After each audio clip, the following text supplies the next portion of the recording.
Hello guys, I just got 4 flavors of something I always ate because those are oatmeal cookies and I've got 4 flavors and I'm gonna eat one of these flavors.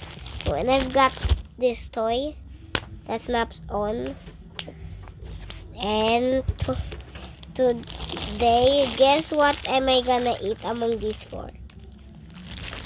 If you pick one, you are absolutely wrong. And this, you are absolutely wrong too.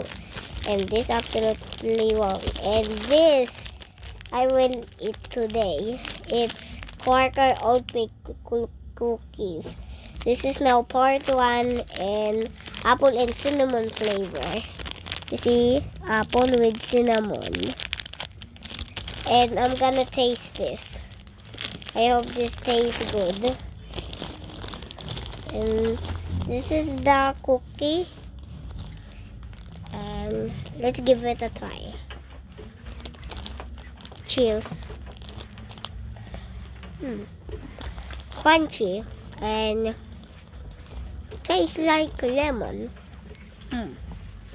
This one is from 1877. It's a very old cookie.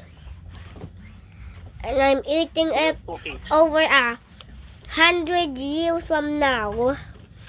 I just post this new YouTube video on 2024 on April. It is today. I posted it just today. And it is good. So this is the end.